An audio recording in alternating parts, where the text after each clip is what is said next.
ঘরোয়া ক্রিকেটের পরীক্ষিত পারফর্মার, অথচ জাতীয় দলে উপেক্ষিত। দল নির্বাচন প্রক্রিয়া নিয়ে বারবার প্রশ্ন উঠলেও ক্রিকেটারদের আক্ষেপের শেষ নেই। মোসাদ্দেক সৈকত যেন তেমনই এক দুর্ভাগা ক্রিকেটার। আলোচনায় থাকলেও দলে জায়গা হয় না সৈকতের।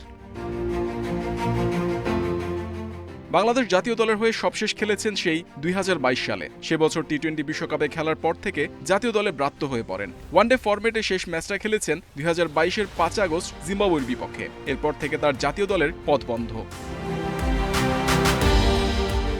দল থেকে বাদ পড়লে দলে ফেরার পথটা দেখায় ঘরোয়া ক্রিকেটের পারফরম্যান্স। দুনিয়ার আর সব দেশে বাস্তবতাটা তেমনই। তবে অবস্থা দৃষ্টে বলা যায় বাংলাদেশের ক্ষেত্রে পরিস্থিতিটা ভিন্ন। এখানে ঘরোয়া ক্রিকেটে দারুণ পারফর্ম করেও জাতীয় দলের টিকিট মেলে না আদৌ। আক্ষেপ নিয়ে সৈকতরা থাকেন দলের বাইরে। মোসাদ্দেক এবার ঢাকা প্রিমিয়ার লিগে খেলেছেন 16 ম্যাচ। চ্যাম্পিয়ন আবাহনীর সবচেয়ে বড় পারফর্মার ছিলেন। 16 ইনিংসে ব্যাট করেছেন, তুলেছেন 487 রান, গড় 48 ছুঁই।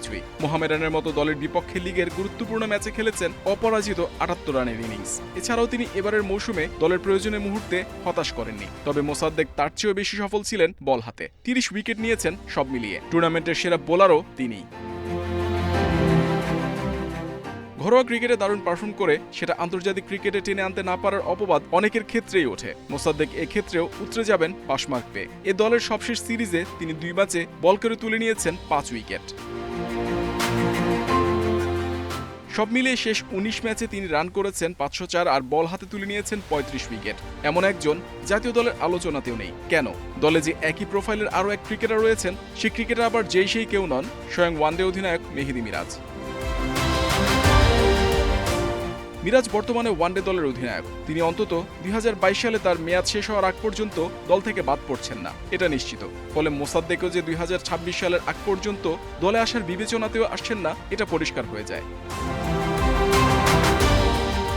বাংলাদেশে আগেও একই প্রোফাইলের 2 কিংবা তার চেয়েও বেশি স্পিনার ছিলেন। মোসাদ্দেক তার পুরো ক্যারিয়ারই বহু ম্যাচে মিরাজের সঙ্গে খেলেছেন। এমনকি সে ম্যাচের একাদশে নাসির মাহমুদুল্লাহদের মতো ডানহাতি অফ স্পিনার, ডানহাতি ব্যাটার প্রোফাইলের খেলোয়াড়রাও ছিলেন। সবাই যার যার মতো পারফর্মও করেছেন। অথচ এখন সেই যুক্তি তার পথ আগলে দাঁড়াচ্ছে মোসাদ্দেকের।